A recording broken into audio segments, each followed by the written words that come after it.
Assalamualaikum, halo teman-teman. Ini adalah video tentang cara menanam anggur yang saya lakukan di sini. Mari kita simak langkah-langkahnya.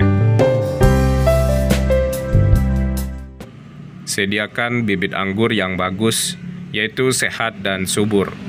Akarnya sudah banyak. Jika dari sambungan, sambungannya sudah menyatu dengan baik. Lalu jenis anggurnya terjamin valid. Valid artinya sesuai dengan jenis yang dipesan. Jika pesan Jupiter, nanti yang berbuah memang valid Jupiter. Atau jenis Ninel, nanti buahnya Ninel. Pastikan sebelum pembelian bibit kepada sellernya. Jangan seperti pesan anggur jenis Dickson, saat berbuah, buahnya Isabella. Jangan sampai kecewa karena sudah menunggu lama sampai matang. Buahnya tidak sesuai dengan jenisnya. Ini adalah contoh bibit anggur yang akan saya tanam. Bibit adalah sambungan dengan batang bawah jenis Isabella dan batang atasnya jenis Carnival. Sambungannya sudah menyatu sempurna. Sambungan seperti ini adalah sambung batang muda. Terlihat sambungannya sempurna walaupun batangnya masih kecil. Perakarannya bagus karena sudah banyak dan sampai keluar dari lubang polybag.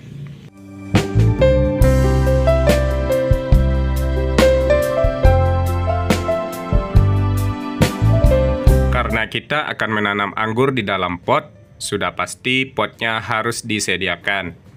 Pot yang digunakan lebih bagus berukuran besar. Semakin besar, semakin bagus. Kebetulan, untuk video ini saya memakai pot yang tersedia aja. Jika teman-teman akan memakai pot, pilihlah pot yang lebih besar. Setidaknya berdiameter minimal 60 cm. Selanjutnya, pot dilubangi pada bagian dasar. Buatlah beberapa lubang untuk drainase air, agar air bisa mengalir keluar. Lubang ini juga untuk sirkulasi udara, untuk akar tanaman. Berikan pecahan benda padat, seperti pecahan batu bata, pada bagian dasar pot, sekitar tinggi 10 cm. Ini berguna untuk melancarkan drainase air. Saat air mengalir, dibuang melalui lubang pot. Juga mencegah media tanam memadat di bagian bawah. Untuk media tanam yang bagus untuk akar anggur, yaitu campuran dari sekam bakar, tanah hitam yang sudah dicampur sekam mentah, pupuk kandang yang sudah matang atau difermentasi. Campurkan ketiga bahan ini menjadi satu dengan perbandingan 1:1. Campurkan secara homogen. Selanjutnya, tambahkan beberapa kapur dolomit. Lalu tambahkan pupuk TSP. Aduklah semua bahan media tanam ini menjadi homogen dan merata. Masukkan ke dalam karung, siram jenuh dengan air, ikat rapat, dan taruh di tempat yang teduh. Biarkan selama 1 minggu. Semakin lama, semakin bagus. Media tanam siap untuk digunakan. Masukkan media tanam ke dalam pot.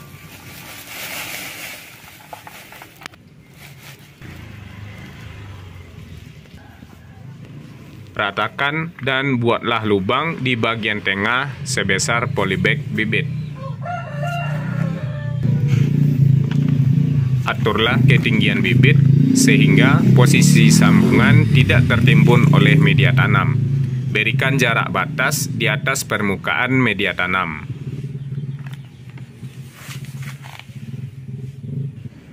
Selanjutnya, bukalah polybag. Caranya sangat mudah, dengan membalik polybag ke arah bawah.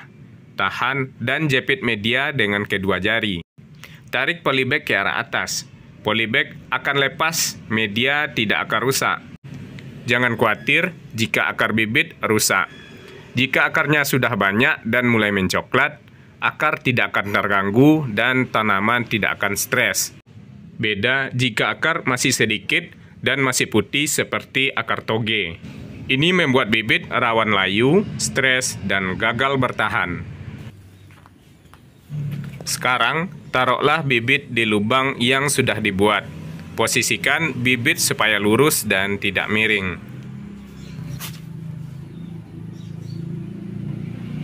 Timbun dan tutuplah kembali dengan media tanam, sampai posisi bibit terkunci dan tidak goyah. Pastikan posisi sambungan tidak tertimbun oleh media tanam.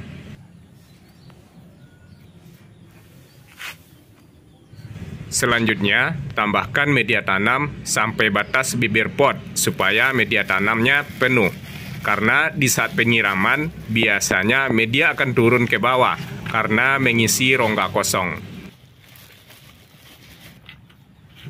Ratakan kembali media tanam. Siramlah dengan air sehingga media menjadi rapat, karena rongga kosong di dalam media akan ditekan oleh aliran air. Coba perhatikan media yang poros saat disiram air. Air akan langsung diteruskan meresap ke bawah, tidak tertahan atau becek. Penyiraman sangat diperlukan setelah tanaman pindah tanam, karena air akan membuat media menjadi rapat, sehingga tanaman akan berdiri kokoh atau tidak goyah. Setelah penyiraman, lanjutkan dengan memberikan tonggak atau tali rambatan searah dengan pertumbuhan tanaman, yaitu lurus ke arah atas. Nah, yang harus dipahami bahwa tanaman akan memacu pertumbuhan jika posisi tumbuhnya ke arah atas. Jadi, dengan memberikan tali rambatan akan merangsang pertumbuhan menjadi lebih cepat. Nanti akan kita lihat hasilnya pada bagian akhir dari video. Akhirnya, menanam anggur di dalam pot telah selesai. Ini adalah hal yang paling penting. Posisikan pot atau tanaman di area yang mendapatkan sinar matahari yang banyak.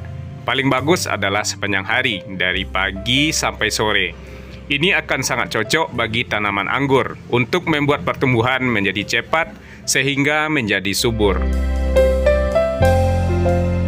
Setelah 1 minggu, anggur akan bertambah tinggi. Jarak antara mata tunas atau ruas akan semakin panjang. Ini menandakan tanaman mulai subur. Lilitkan pucuknya ke tali rambatan agar batang menjadi lurus. Perhatikan daunnya mulai membesar dan kelihatan lebih tebal dan hijau. Nah, jika tanaman sudah dalam kondisi subur seperti ini, dengan ciri pucuk yang tumbuh dan sulur sudah muncul, artinya akar sudah beradaptasi dengan media tanam, atau akar sudah berkembang. Saat inilah baru boleh memberikan pupuk, baik itu NPK 16, kompos, atau organik, sehingga pertumbuhan akan semakin terpacu. Dan inilah bukti hasilnya. Kita ukur pertambahan tinggi tanaman setelah 2 minggu. Tanaman saat ditanam tingginya 42 cm. Dan setelah tanam di pot, tingginya menjadi 93 cm. Jadi, ada penambahan tinggi sekitar 51 cm atau setengah meter. Jadi, kita telah berhasil membuat tanaman anggur menjadi subur. Selanjutnya, jangan lupa untuk dirawat agar tetap subur dan sehat. Setidaknya sampai 3 bulan pertama sejak pindah ke pot. Teman-teman bisa menggunakan metode pembuahan dengan sistem SCP yang telah saya bahas pada video sebelumnya. Kita tetap menggunakan metode sederhana, tapi dengan hasil yang bagus. Dengan harapan, teman-teman semua bisa menanam anggur di rumah dengan mudah, gampang, dan tanpa ribet. Semoga video ini bermanfaat. Terima kasih dan wassalamualaikum.